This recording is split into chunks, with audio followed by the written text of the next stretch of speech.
And here with us in studio this midday is Cathy Costello and her daughter Anna Marie. Cathy's husband and the father of Anna Marie and 4 other children, State Labor Commissioner Mark Costello, was stabbed to death this past August. Her son, who suffers from mental illness, is in jail for the murder. Cathy and Anna Marie, thank you very much for being here with me today to talk about this difficult subject. Really appreciate it.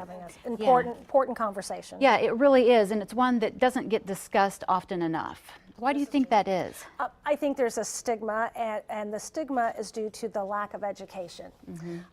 People don't seem to understand what mental illness is, and it is a chemical imbalance in the brain. You know, our body has organs, and sometimes they malfunction. If you have high blood pressure, you're going to take medication so you don't have a stroke, or if you have diabetes, you take insulin.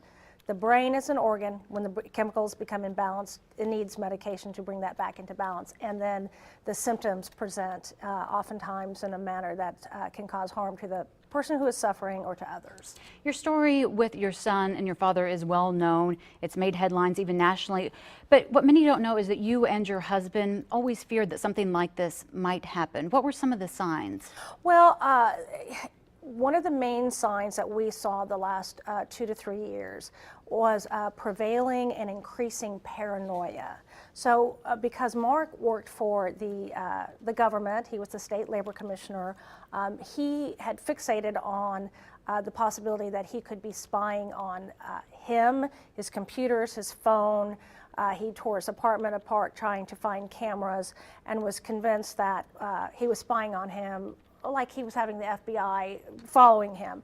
And he became more agitated about this, and we had heard that he expressed great concern, and there had been some violent outbursts.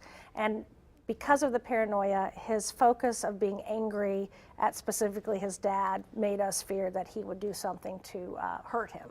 And how do you have a conversation about mental health with somebody that already isn't thinking rationally? How did you approach that? Oh, well. Well, that's why we're here. That's why we are choosing to be proactive with mental health, mental awareness, not just in the state of Oklahoma, but nationally. We're not the only family that is affected or suffering from a loved one that suffers with mental illness. And we need to have a dialogue, we need to have the education, and we need to be proactive about this very, very serious issue. So to answer your question, that's why we're here today. That's what we're getting started. We're going to figure this out. Well, and I think it takes more than just a mother or a father. I think this does become a community issue, because unlike those other illnesses, mental illness affects in a broader way. And we've seen what happened at OSU. We saw what happened when my husband was tragically murdered in front of me and in front of 20 other people in a workplace. Conversation with doctors, conversations with the community, understanding from police officers who show up at situations where someone is in a crisis to recognize that they're ill and not a criminal. So they go to the hospital or a crisis center rather than the jail or prison, which many times we know they're full of people with mental illness. They're in the wrong place. So maybe more training for police officers and the public. Well, we have some CIT officers, our crisis intervention teams. They have 40 hours of training and education on mental illness. It helps a great deal, but we need more. I believe we need every police officer to have this information. And Anna Marie, I know you were very close with your father. You didn't just lose your father here, you've also lost your brother. How do you cope with something like this? This really is a family disease. It is. If there's a rule book or guidebook, I'll take it. You know, I'm taking it day at a time, a moment at a time. You know, like my father, I was crazy about my dad. He was my man. I looked up to him. He was my hero. But just as much, I also had a great deal of love for my brother. And I think it's not just that I lost my father, I also lost my brother. And for me personally, my brother was my first best friend. He was my first playmate. I knew my brother in the healthy manner. I remember making mud pies with him. We would play, pirates, or, and I'm the oldest by 2 years, so oftentimes I got the playtime that I wanted. But I know my brother in a healthy way. Now, I'm the oldest of 5. Now, my youngest brother, We are 12 years apart. So he knows his brother in the unhealthy way. So for him, he knows him to be sick and paranoid and to be unhealthy. And for my younger siblings, it's been difficult for them. But for me, I've seen all, I guess, steps of watching my brother progress into this very ugly disease. So it's been difficult. It's not been easy, but like I said, we're not the only family suffering, who are frustrated, who want answers. And I love my brother. To this day, I love him very much. And I will do whatever I can do to help bring awareness, education, to be proactive. I'm not the only sister and daughter out there who's hurting. And clearly you both are, understandably. How do you remain so strong? Through God, I think through the Spirit of our Father. I have great parents, and I recognize that, and I'm holding on to that, and I'm appreciative of that. I'm also very appreciative for the years that I had with my father. Some of my friends, some people, I hear, oh, I can't stand my mom, or I don't have a good relationship with my father, and that breaks my heart because I do. And for whatever reason, I have a beautiful relationship with my family. I would do anything for my family, including trying to get help from my brother, even while he's in the state that he's in. I still love him very much. I'm so sorry for your loss, and I've got to tell you, I have a friend that was friends with your father, and the minute he found out the news that he had passed away, he was heartbroken, and even said just what a great family man he was, and how he even looked up to him. He was the best, cry. And he loved his son so much. He never quit reaching out to him. This is something I really would like the people of Oklahoma to know. He knew he was sick. He knew he could be off his medication. He announced he was not taking his medication the day he murdered my husband. But my husband would never give up on trying to reach him, have a relationship with him, tend to his needs, his physical needs, food, clothes, shelter, medication, and a relationship as a father. And there's no father that tried harder. He really laid down his life for his son. And what are the steps as a parent that you do take? Is there a right way? Is there a wrong way? How do you know what you're doing? Be realistic. I know that there are some families, and I've talked with other people who've said, in my family, I had a sibling that obviously was developing symptoms of mental illness, and they just, well, not in our family, and they looked the other way, and that's not a help. Early intervention is important, I believe. And to be realistic, you would be, if you thought your child was looking tired or anemic and they had cancer, you would get to the doctor as soon as possible. When we began to see symptoms in our son, we sat down and talked with him, and in the beginning he was willing to go with us, and the first thing I did was look for a good psychiatrist, then a good therapist. I spent unbelievable number of hours day and night researching medication. We eventually found out that my son had a genetic issue with his liver, where some medications he metabolized so quickly they didn't cross the blood-brain barrier, so these medications weren't working. I mean, there's a lot of science here, and these are tests. A good doctor will say, let's make sure the medication you're taking is even working, because some things he would be on for a year and nothing was working, and then we found out why.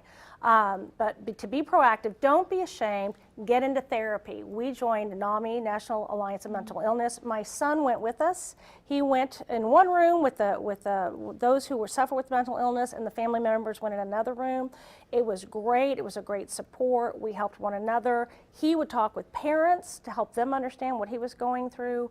That was a great time a few years ago. It fell apart.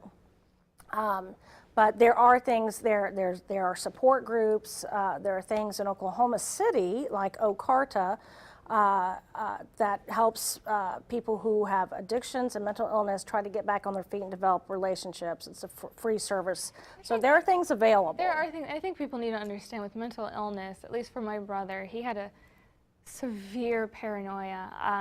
I guess to put it simply for people who don't quite understand the mind of someone who's suffering with mental illness, I always suggest the movie A Beautiful Mind with Russell Crowe. It kind of shows how it kind of gets into the mind of someone who's suffering and how they perceive the world, and how those paranoias to that person is very real. Even though it's it's not realistic or even accurate, to that person it's very, very real. So I guess as a simple stepping, understanding, I always suggest that movie. And I think people also have to understand is that it wasn't overnight. He wasn't well and then boom, dare I say crazy. It was a slow progression. There were signs, there was behavior, there were things that he would say. Changes in the season were always very difficult from fall to winter and generally spring. His mania was very uplifted and agitated. So there were progressive signs. So it took about 8 years for him to go from the healthy brother that I knew to this really manic, violent, person that he became the day that he felt like he needed to do something about my father. That's not who he is. His mind is sick. We understand that. It doesn't take the pain away any less, but for us just to sit down and just to say, well, we're not the only family that has lost a family member. Well, there's been 2 others that well, actually, and then 2 other families in this week. I've learned of another family. So I know of 3 families where a parent has been murdered, stabbed to death, actually, by a mentally ill son. And in all 3 families, they were trying to find answers. Insurance is a big issue. I know my husband and I spent out of our own personal pocket $150,000 trying to help him. Our son had been in and out of crisis 3 years. In the last 3.5 years, 3.5 to 4. But in the last 12 months, he'd been in and out of crisis center, hospital, Griffin, St. Anthony's 5 times. What do families do that don't have insurance or very good coverage? Who do you call? And so this is very important. The next thing I'm very concerned about is that when these people come out of the crisis center, your crisis is over. Do you have medication to follow up with? Do you have a doctor to see? Do you have a therapist? Oftentimes, I was in situations where I would find out he was out, there was no medication, they would say, go see your doctor. Well, there was one time he was let out because of this whole HIPAA program. We were not allowed to know where he was at times or how he was doing or the progress that he was making or not making. And I remember one time they let him out on a Friday night, 10 p.m. It was cold. He was on the streets. That was dangerous for him and possibly others. Right, that's true. Again, he's not the only one who suffers with, he's an extreme case, but he's not the only extreme case. Yeah. Well, and I think it's significant to note that Oklahoma is number 2 in mental illness. In the United States, we are 46th in funding. We were 48th. We've recently slipped into 46th, so that's coming up a little bit. That's a good thing. We have a long ways to go. My experience since this has happened has been overwhelming, considering the number of families that have come up to me the day my husband was lying in state at the Capitol, to going to the grocery store or restaurant, that people are saying to me, thank you for speaking out on mental illness. It's overwhelming, and I'm talking about from the quiet neighbor to the most successful men and women in this state. There's a dire need for it, no doubt. Dire need. So you either have it in your family or you know a family. Every family is touched in some way. Yeah. Well, Cathy and Anna Marie, thank you so much for being here with us today and talking about this and keeping this issue at the forefront and in the spotlight, because like we discussed, so many people are affected by it. We're passionate and excited to help our fellow Oklahomans. We don't want to see another family go through the tragedy we've had. We're not going away.